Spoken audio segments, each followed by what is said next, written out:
I'm here to talk to you about Indian education, higher education in particular. But I'm actually going to start with demography. How many of you here are under 35? Okay, that seems pretty representative of the country. 65% of India is under 35. How many of you are under 25? Okay, then you're not so representative because actually we have half the Indian population pretty much under 25. We are an amazingly young country. In fact, if you just take the age group from 10 to 19, there are 226 million Indians poised, in other words, to enter higher education, going through school and ready for higher education. Now, this is amazing because it's happening at a time when the rest of the world is aging, right? If you look at the average age in India today, it's 28. Of course, don't ask about the gap, since we heard about gaps between the average age of the Indian person and of the Indian cabinet. I think we hold the world record for that. But that's another matter. That's another TED talk, right?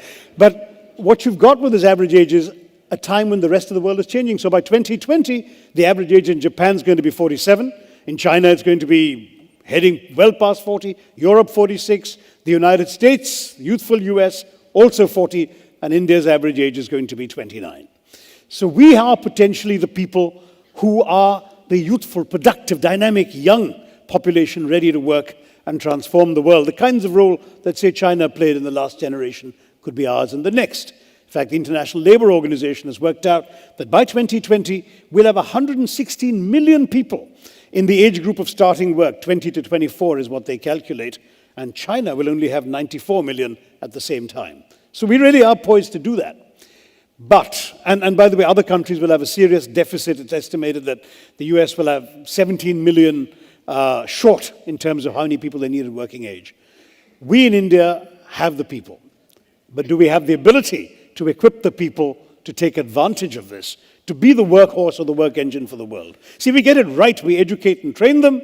We really transform not just our own economy and our society, but the world.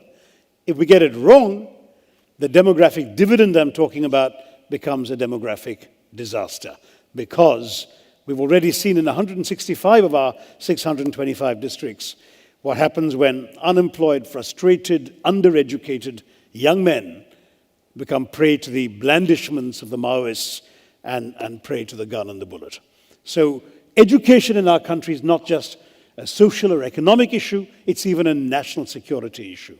We've got to equip our people to take advantage of what the 21st century offers them.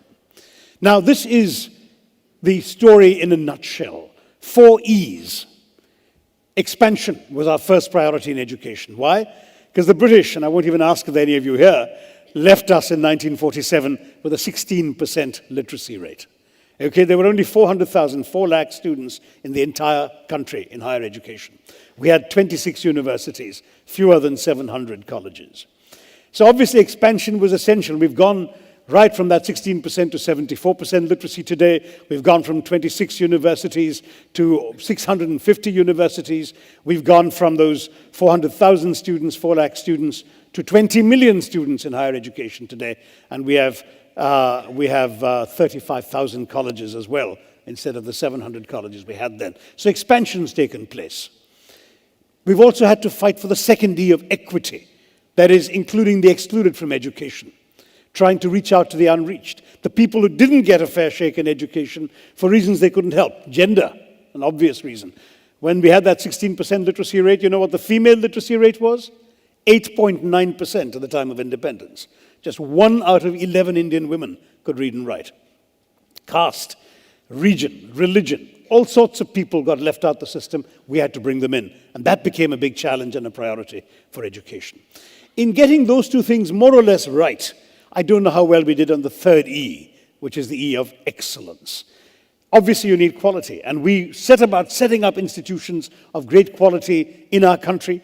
The IITs are a good example. In fact, it's part of Jawaharlal Nehru's vision that the IIT in Kharagpur was established back in 1956, the year I was born, and it was done on the site of a British detention center, the Hijli Detention Center. So a symbol of political oppression became instead a symbol of hope, of technology, of looking to the future. But for the IITs, the IIMs, a few good institutions, I'm sure you can all pick your few around the country, these have tended to be islands of excellence floating on a sea of mediocrity. The average Indian higher education institution is simply not of the quality that you and I, all of us in this audience, would like to see. And that ties into the fourth E that I've added to this catechism, employability. Talk to employers, talk to CEOs. What do they tell you? That they're simply not satisfied with the quality of the graduates they're getting. Even in the T of TED, the technological area, engineering graduates, have 500,000 engineering graduates a year. But if you talk, for example, to the Federation of Indian Chambers of Commerce and Industry, they did a survey, 64% of employers are not satisfied with the quality of graduates they're getting. Some companies are running essentially re-education places. Infosys has a gigantic campus in Mysore, and it's not on-the-job training, which big companies tend to do. It is, in fact, really a full year's education for the people they've already hired to make up for the deficiencies of what they've learned and not properly learned in college. Now, that's the scale of the challenge that we face. What are we doing about it? A great deal needs to be done. Of course, we are trying to put in kids into the system at an early age. The RTE, the Right to Education Act. If kids were out of school in the old days, it was their parents' fault. Today, if they're out of school, it's the state's fault. The government is committed to actually getting them an education. We've got more and more money being pumped in by the system at all levels. For example, many of you may have gone to prestigious universities. Lots of people in India don't. They go to state universities, which are grossly underfinanced. We've come up with a scheme to pump central money into the state universities so they actually have resources to do something with the students they have there.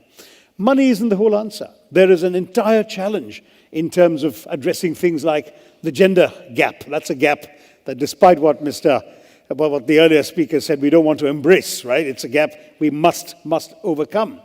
Right now, women's literacy is 66%, better than the 8.9, but still means that, 1 out of every 3 Indian women still can't read and write.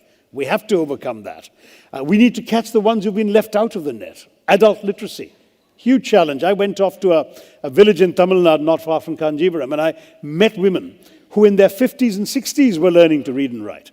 And people think sometimes, what's the point? Some of their own family members, their husbands think, what's the point?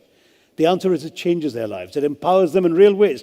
I spoke to a woman called Chitra Mani, who told me, proudly wrote her name in Tamil on a piece of paper.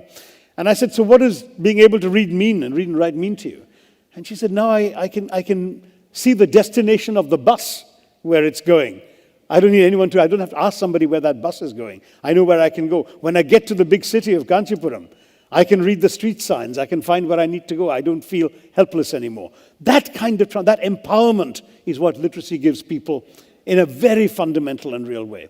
And we're trying to do that, of course, for those who've dropped out early on in the days before we got to that 74%. The younger kids, we've got them into school now. We have something called a gross enrollment ratio, the percentage of children of a certain age, of the age appropriate for a particular level of education. Well, at primary school now, our gross enrollment ratio is 116%. We've actually enrolled more kids than we thought existed at that age group, because some of the older ones are coming in too. Bad news is, as you go up the level, it starts dropping. So by the 8th grade, I'm afraid it's down to 69%. By the 10th grade, 39%. And by college, our gross enrollment ratio is about 18% against a global average of 29%. So clearly, we still need to do more. Our expansion hasn't gone enough. We haven't managed to get everyone to stay in the system. Some of them actually need vocational training. They're not all going to become white-collar clerks or officials or IAS officers, right? So we need to try and catch them and get them into vocational training. But how do you do that in a culture where for 3,000 years, if you wanted to be a cobbler or a carpenter, you better have an uncle or a father who's a cobbler or a carpenter, because nobody else is going to teach you. The transmission of knowledge of tradecraft in our country has always been through the gene pool. So one of the reasons why the sons of politicians tend to be politicians also, And a Bollywood movie stars, same story. So we need to get master craftsmen in. Why is it with a country of 1.2 billion people that we should have a nationwide shortage of masons, of plumbers, of certified electricians? We need to get more vocational training into the system. We're doing that. We're now rolling out the whole concept of community colleges so that kids can go in, have some academic learning, lots of vocational training, and at the end of 2 years, If they show tremendous academic promise, they can go back to a university. If not, they leave with a 2-year certificate and they go off and do a useful trade in a society that is clamoring for these skills. So these are the kinds of changes that we are trying to bring about and move along. But there's a change that the government alone can't do. You know, if you look at the need for research and innovation, you've heard a lot of that, I'm sure, in the course of the TED Talks. Research is something which the government wants to double the amount of money it's spending on research from 1% of GDP to 2%. We haven't had the money to pump into it yet. But innovation requires new ways of thinking. I heard you had a talk about hyper-thinking. I missed it. But new ways of thinking means learning to think out of the box, learning to create. I know we're famous for jugaad, right? You Google the words frugal innovation, and the top 20 hits will all relate to Indian inventions. We've invented the world's cheapest electrocardiogram, the simplest and cheapest EKG, the cheapest insulin injection, the world's cheapest small car, the Tata Nano, all that's come. But all these have been things invented elsewhere that we have stripped down, made more affordable, more replicable, more relevant to our conditions.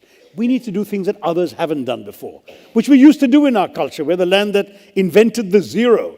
Remember how the Romans used to write their numerals in long strings of letters? Until an Indian thought of the idea of zero, emerging from the notion of shunyata in Hindu and Buddhist thinking. And that came into the zero, shunya, which transformed global mathematics. We need to think like that again. We need to come up with ideas. We have 17% of the world's brains. Why do we only have 2.8% of the world's research output coming out of our country? Well, perhaps we need to start in the classroom. Get our kids not just to have their heads filled full of facts and textbook materials and teachers' lectures, because frankly that gives you a well-filled mind. But in the era of the internet, you don't need a well-filled mind. You've got Google, right? You can find out anything you want with 2 clicks of the mouse. What you need is a well-formed mind, a mind that reacts to unfamiliar facts and details, that can actually synthesize information that it hasn't studied before. A mind, in other words, that can react to the bigger examination called life, which doesn't actually only give you things you've prepared for. And for that, you need a mind that's shaped by original thinking, a mind that doesn't just ask the teacher why, but why not. I've actually had a little experience of out-of-the-box thinking myself. I wear glasses. I don't need them to read. I don't need them to see you folks on the front. But if I want to catch somebody in the back row there, I have to look through glasses. But because I hardly ever wear them, I keep losing or breaking them. I shove them in a pocket, bang against a wall or something, they crack. I put them on a lap. When I get up, they fall down. Somebody steps on them, they break. In the first 3 months of this year, I lost or broke 6 pairs of glasses. So I was telling a friend about this. And he said, simple solution. Why can't you think of that? I said, look, there is no easy solution because for 150 years, glasses have been made in one way, right? They're joined together at the center and they hang over your ears. That's what I find inconvenient, so I take them off. And he said, no, we'll find a different way. You can reimagine glasses in a way that they're not going to hang over your ears or be joined in the middle. And this is what he did. I'm wearing them right now, and I want to see anybody at the back. I just pull that together, like 2 magnets in the middle that click together, and I can see you all at the back. Now, it's a silly example, perhaps, but it's an example of how one can think out of the box. Familiar objects can be thought of in ways they haven't been thought of before. And that way, we can move forward in the world.